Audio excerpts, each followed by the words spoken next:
Hey everybody, welcome to Essential Viewing. Now this isn't just any episode of Essential Viewing.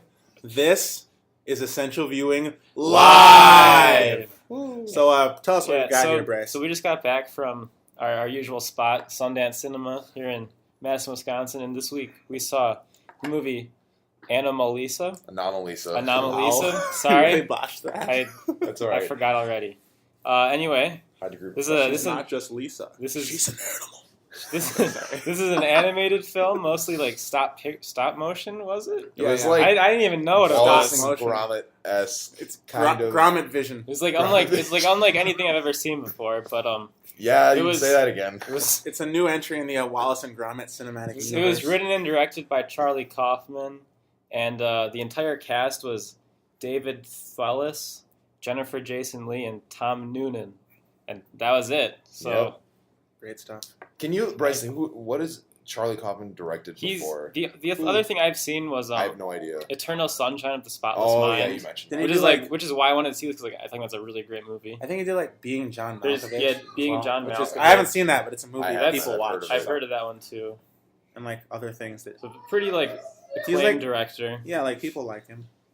He kind of looks kind of weird, mischievous. All right. Okay, they can't. So let's kick this off. Do you guys? We'll go. You go first, Cole. All right. I know when we got out of the theater, I had said some things that make you guys. This is dumb. I never said this is a piece of shit. The film. I'm glad it was an hour and a half. It was very boring. Especially, and I want to I think I saw you swiping on Tinder. No. I've deleted Tinder. That's another story though. No, but I did check my phone. I checked my phone when there was 10 or 15 minutes left in the film, and that's always, I've said this before, that's always kind of indicative to me of a film that's kind of overstayed its welcome to me. And right away in the beginning, even the first shot of the plane flying through the clouds, I'm just this shit is garbage. It was just sitting there, and this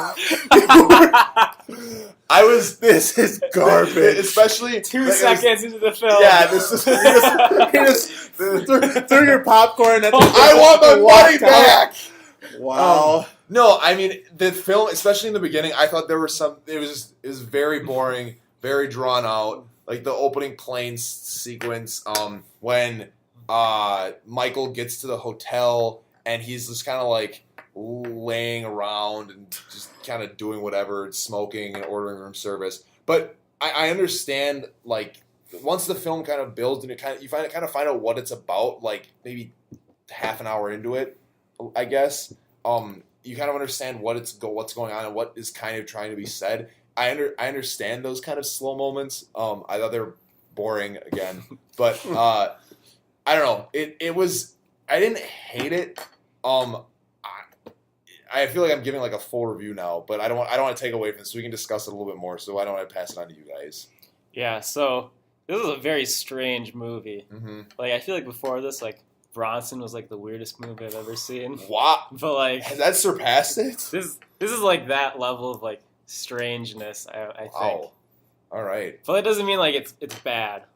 It was very strange. Mm-hmm. I agree with what you're saying that it was really slow in the beginning, and I thought the same exact thing. Thank you, Bryce. And that sex scene was yeah, it was that was a little unnecessary. I have to give them props for the sex scene because it was a fully realized sex scene with puppets. I was hoping, I told this to Nate when we saw the trailer for the first time, that I was hoping it was a Team America World Police puppet sex scene. I don't think you guys have seen it. Yeah, I didn't really know anything about it. It's literally two guys banging puppets together for 2.5 minutes. This was a fully realized, accurate depiction of an awkward sex scene, and I have to appreciate that from the filmmaker's perspective. It wasn't a Hollywood sex scene where everyone's perfect and everything goes well. It was sex scene between two real people, air quotes because they're puppets, but having sex for the first time and just kind of the uncomfortable aspects of it, and it was uncomfortable to watch because it's real. That's what happens. Real. Yeah.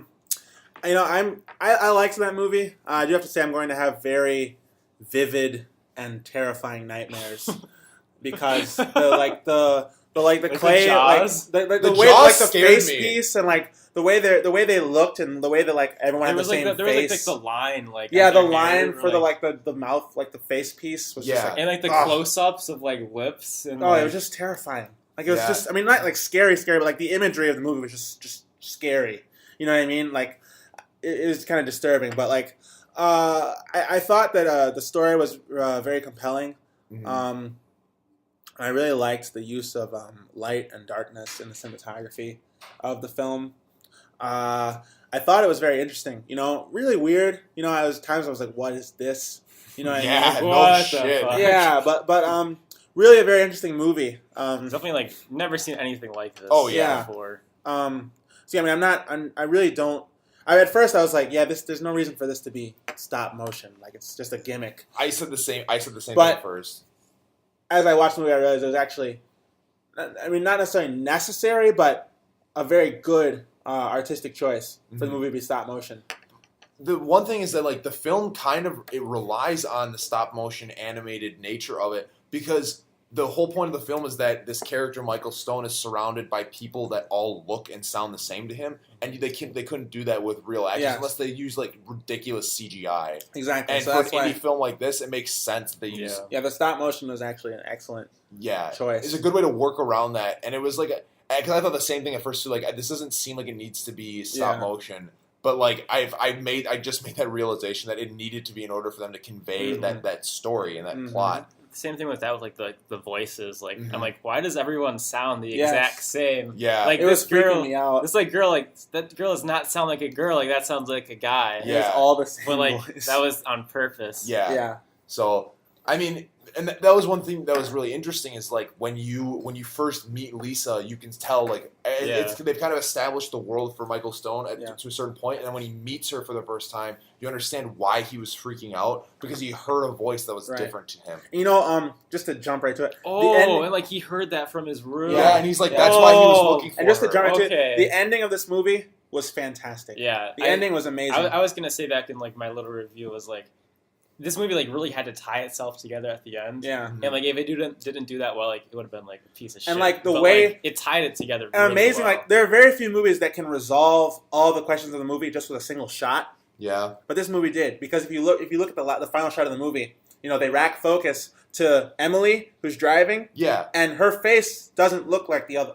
Yeah. Her face looks completely different. Yeah. Right? Uh-huh. And what was so cool about that is because it showed that basically everything all the problems that Michael was having was just totally a matter of perspective. Yeah. You know what I mean? His lack of interest in the world was causing his sort of disillusionment with it. Not the fact that everyone was boring and the same, but the fact that he was unable to see, the variety that existed in the world. Yeah. So I just thought that was really cool, the way that they were to sort of conclude the movie and answer all the movie's questions with just a single shot. Yeah.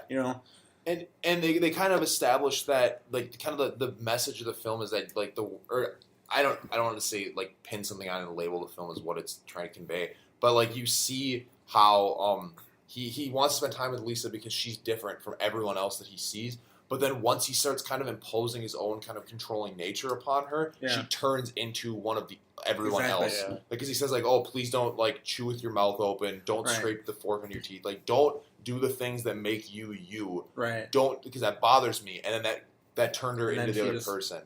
Yeah, that was cool. That was an incredible moment. Yeah, that was really cool. When you hear the double voice. It was freaky though. Yeah, it was. And then eventually you see it cuts away to hit Michael, and then it cuts back to her, and her eyes are blue, and her face is different, and that was just a really sad thing to see at that point because you were really you're happy for. I was happy for Michael at that point, and I was I don't know. See, that's the thing. I didn't hate. I liked the kind of the message and the story, even though there wasn't really a plot.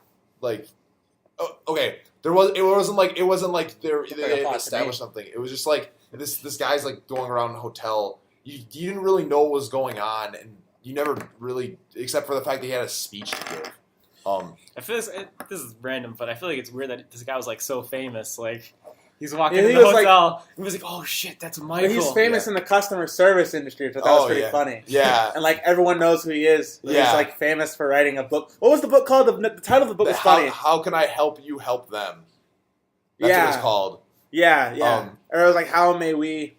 It was something. It was really grammatically like wrong. Like it was the title was very derpy. It was like how may help them help you? How may we help them help you? Or No, like that. I don't know. Regardless, like the thing is, like the film is like advertised as a comedy, and there are comedic aspects to it. Like I know there's something that you were laughing at, Chris, that like you thought was really funny. I think it was like one of those awkward jokes that they made, and you were like you cracked up at it. I can't remember what it was.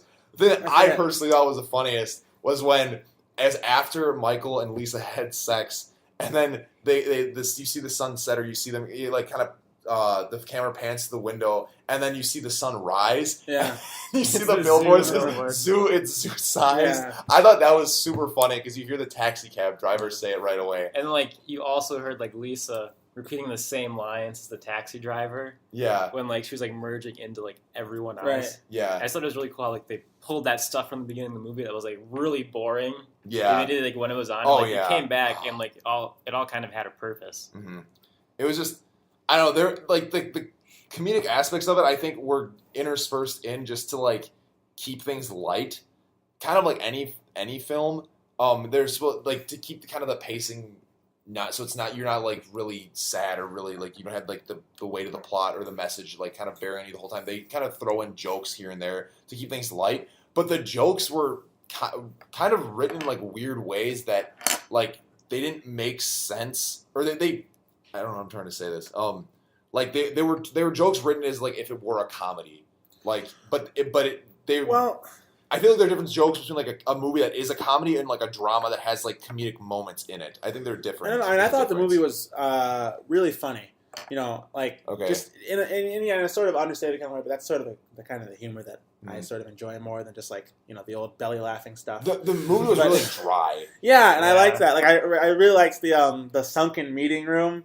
Like he was like, watch out for the sunken meeting area. I already said it first. Like it just looked like a pit going to hell. Yeah, he said, watch out for the sunken meeting area. I thought it was like a lava. Like no, it was the sunken meeting area. He said it was like a normal thing. I just thought it was super funny. Yeah. Look, okay, the whole like get on the golf cart thing. Yeah. And like that was funny until he started like driving. He's like, don't go through the boxes. Like turn around. It was just like that was weird. The whole I thought it was pretty funny. The whole dream sequence was just like it was super completely weird. surreal. Like, like I don't know how to put this, but I love you. Yeah, that was running. He's like running away. It's like really slow. Yeah, I just thought that was just like really funny. I remember there's one point like where it wasn't Lisa that fell over. It was like Michael. I don't know if he was drunk or like when he was putting on his pants. Yeah. And he fell over. Like that was like just like a stupid like slapstick sort of like physical humor. And there's one fucker in the corner that like laughed like ha ha ha, like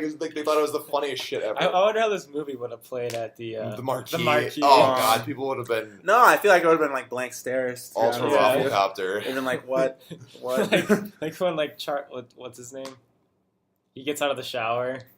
It's just like Michael, his dick. Full frontal. Yeah. Oh, yeah. That was. I mean, that wasn't necessary, but I mean, yeah. Like I don't know. I just thought that if you think about it, it's a really it's a very simple story, right? It's like man is bored with the world, right? Mm-hmm.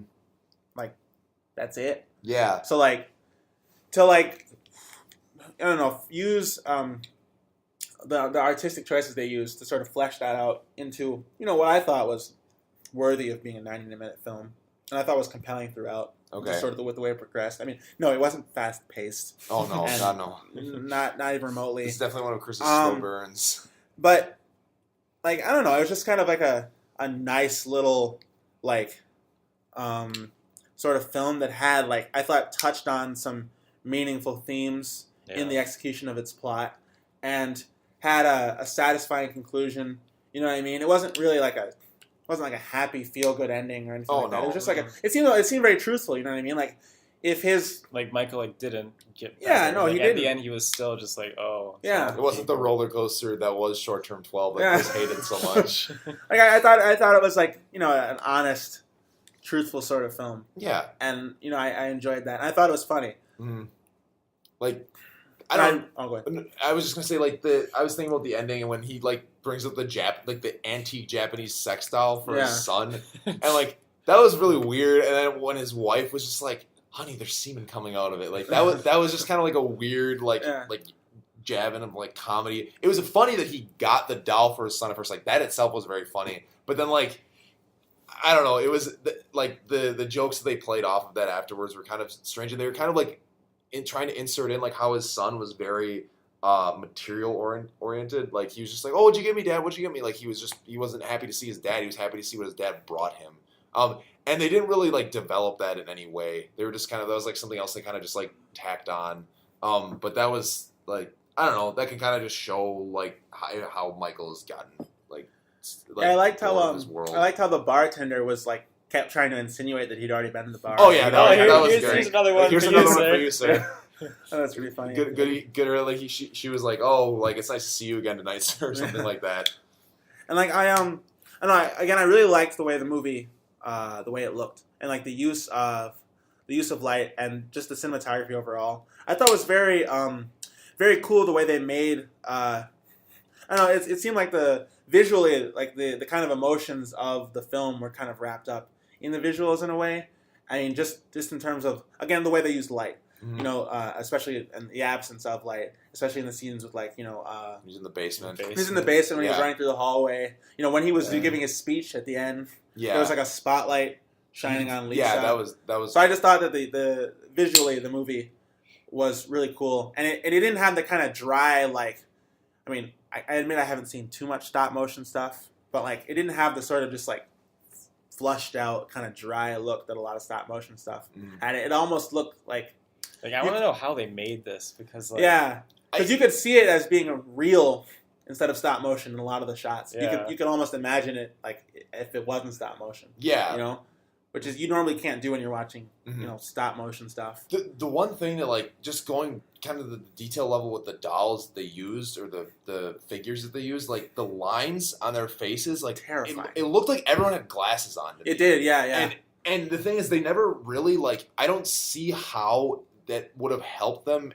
The dolls, like I guess moving the jaw up and down. I think what happens is they take them off and replace them with different facial expressions.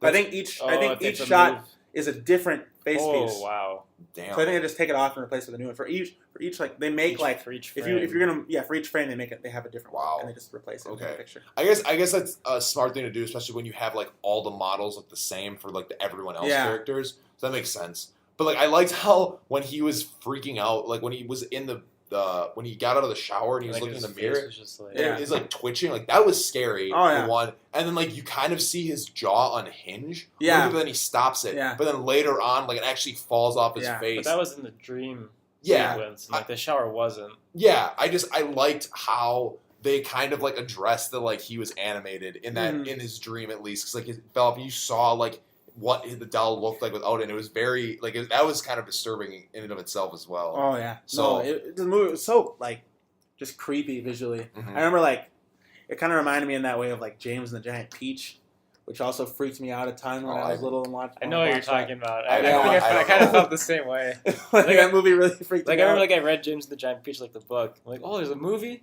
Yeah. And, like, the movie like scared me, and I was like, I'll just keep the movie. book. Was pretty terrifying. I haven't read or seen the movie. I mean, I wouldn't bring your like young child to this movie. Oh yeah, for a lot of reasons. I wasn't even thinking of the nudity. I was just thinking that like just the claymation. This is actually like the first R-rated animated movie that's up for like an Oscar. Really? Yeah. I mean, I don't know how many R-rated animated movies have ever been made. So yeah, yeah, that's a good point. I don't know. I wouldn't call it essential viewing personally. I mean, it's hard to get the essential viewing label.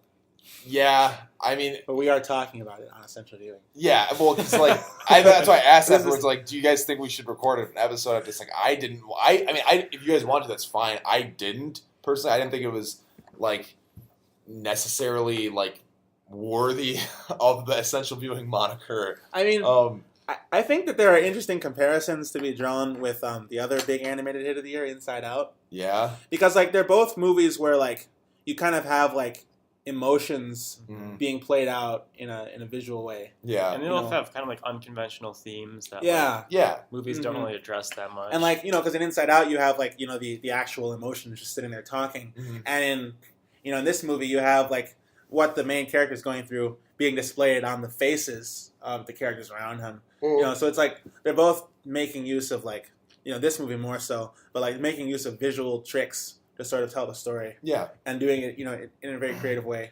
I think it's interesting just because like, animated movies have all kind of over the past few years just been about like just telling a very straightforward story. Mhm. You know what I mean? And like now you have this film which is like telling a very sort of, I don't want to say philosophical, but sort of metaphorical. There's the word, metaphorical story. Yeah. You know what I mean? But using like the medium of animation. So like I thought that was cool. Yeah, I agree that it's definitely something. It's like nothing else I've ever seen. Yeah. Like story wise, and like the medium of using Yeah. animation for it. Like it's a very interesting choice. But I think it was like probably the only choice that the creators of the film had for what conveying the It would have message been they very wanted to. weird if they there had, was really no other way. if they had Yeah. done live Do action. this It would have been script. strange. Yeah. It would have just been. I mean, they could have had one actor. Just it wouldn't have been as good. I think. Yeah, and I don't know. It's kind of the idea of animation is kind of novel, and I think that kind of draws people in. Yeah, I mean, I was cynical because I was like, well, it's probably just a ploy to get, like you have an easier chance of getting, awards for like being a best animated film than just a regular film. But actually, no, it was a strategic and necessary artistic choice. I would say that I think I would have enjoyed it more if it would have been trimmed down even more. I was reading the trivia. It said that they were planning a 40-minute film, Okay. but instead went for They a would feature have just length. like cut out like the 30 minutes in the beginning, pretty much. Yeah, like honestly, I think that they could have cut out a few scenes, and even if they would have made it an hour, I think I would have enjoyed it more. I think it would have served better as a short film, like an extended short Like- film, not 15 minutes. but- Flying in the airplane, getting in the taxi, Yeah. walking down the hallway, Yeah. walking up to And his room. that was kind of like world building. maybe like I mean that's fine, but like maybe 10 minutes. They probably could have cut out the taxi scene, to be honest. Like, I like the taxi scene. It kind of 'cause, set like, up jokes later, but yeah, I mean- but they could have. it's weird because like I feel like there wasn't anything that was just like blatantly unnecessary. Everything had a role, but they knew it. The pieces knew their role. They really didn't need like his. Shut their mouth. Go ahead, Bryce. They didn't need like his like girlfriend from like 10 years ago, really. No, not really. Yeah. I think it was Like- almost just to, what? I think it was just sort of to provide some sort of circularity that he like. He's like seen this before. Yeah. Yeah, I think that's sort of what it was because he just disappeared and left her. He wanted to see her, and maybe like she has a different voice. And, Yeah. like, it didn't turn out that way. Mhm. Yeah, so I think that's what it was. I mean, yeah, I don't know. Maybe just trim that section down a little Yeah. bit. But I agree where it kind of drew on a little too much. Mhm. I'm a very patient moviegoer. Yeah, we No. noticed. So, but yeah, I could see them trimming it a little bit. But it was only 90 minutes. Yeah. Mhm. For like the minimum feature length, really. I mean, under that, you're talking about like B-level horror movies that are shorter than 90 minutes, really. So Yeah, I mean, I would have been okay with them trimming it down, even to an hour. 40 minutes probably would have been the ideal time. I could have sat. yeah, I would not have paid the $12 that Sundance charges to go Bullshit. see it. $12. Yeah, and $2 amenity amenity fees. fee bullshit. That was stupid. So yeah, I think that's it. Do you guys want to talk about anything more? We can go do scales. not really. Okay. Go. You want me to go? Yeah. All right. I mean, I didn't think the film was a piece of shit like Bryce and Chris thought. I thought it was. I was bored at points. I was bored. I don't know. Like once it got toward like the middle to the end part, I wasn't bored. But like the beginning scenes were very slow, and I'm just like, I don't want to put up with this. Like this is bad. So I think it picked up, and it grew on me as it went on. I enjoyed the story and kind of the message they conveyed. And I thought it was just technically impressive that it was 3 voice actors and the animation style of it. So as an overall film, I'd give it like a probably a 6.5 out of 10. I didn't love it. I didn't hate it. I enjoyed it. I wouldn't watch it again. And then for the classic Colby second scale.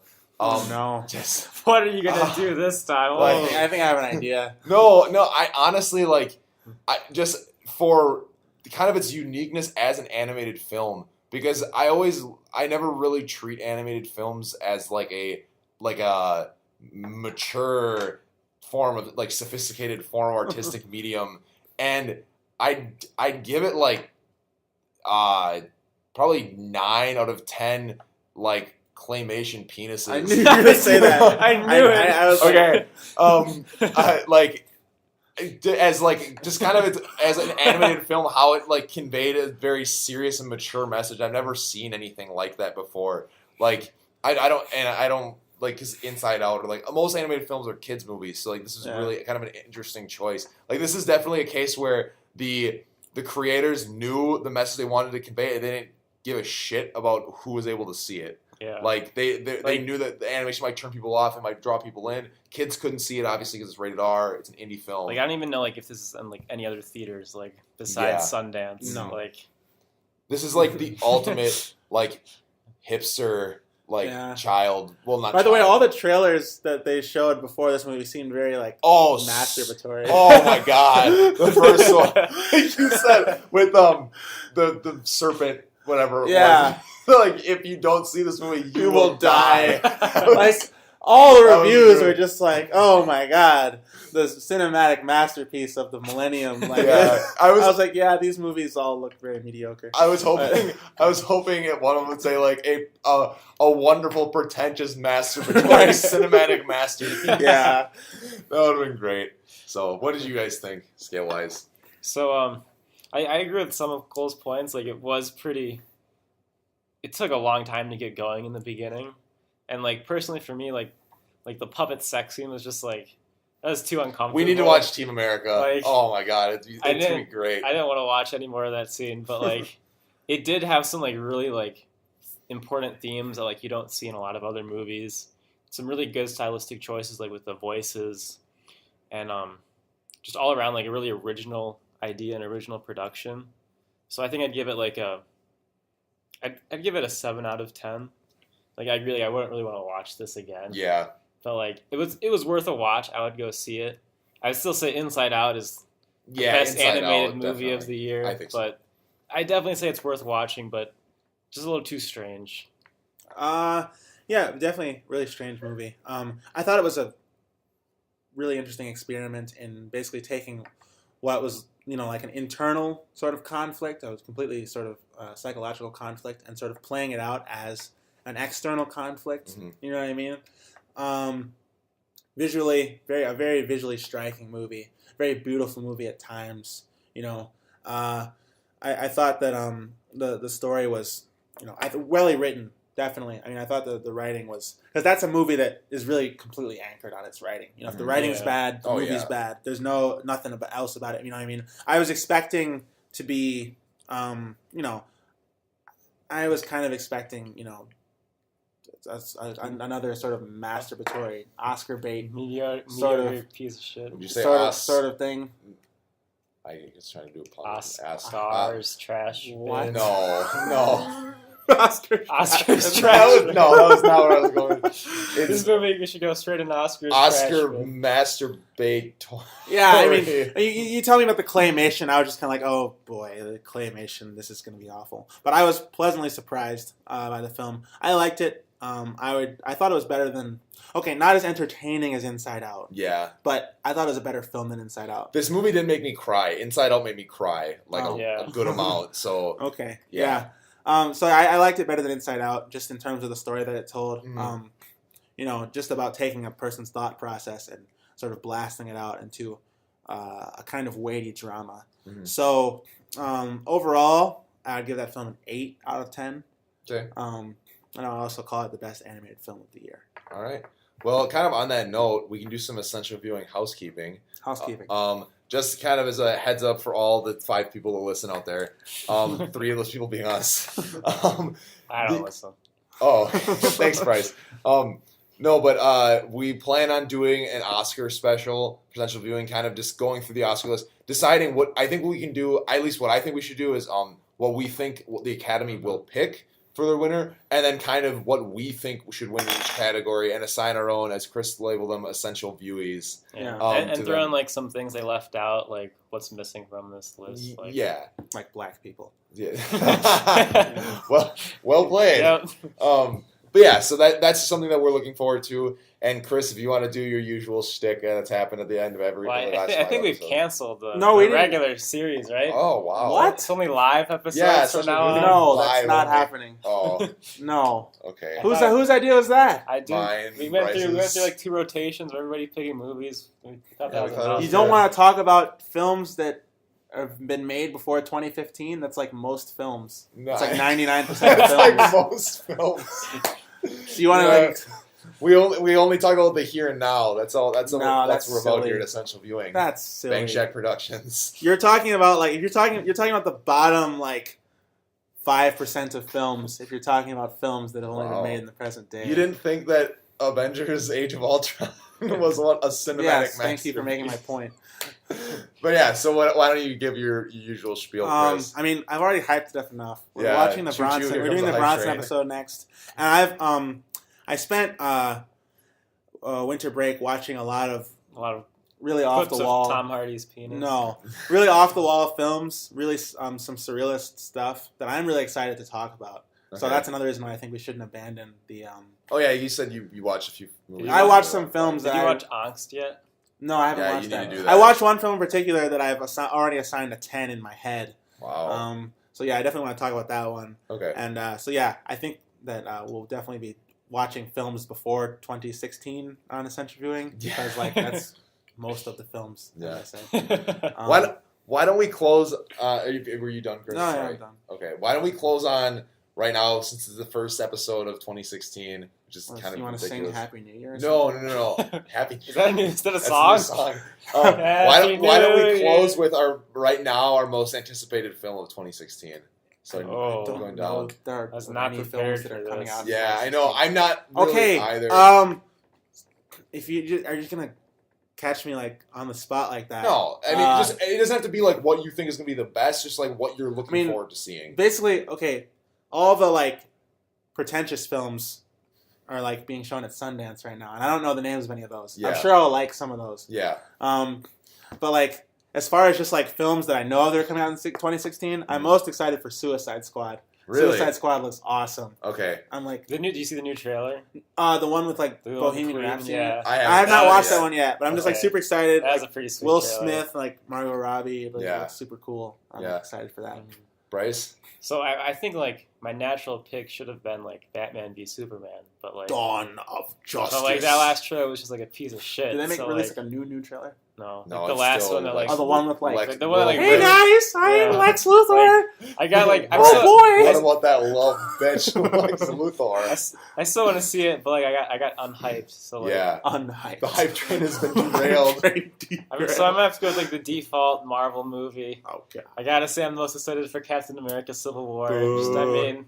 Introduction of the Black Panther. Oh yeah. Seeing Spider-Man in the MCU for the first time. I'm gonna cry when Peter Parker is not Tobey Maguire. Premature embryo that is Spider-Man comes on the screen.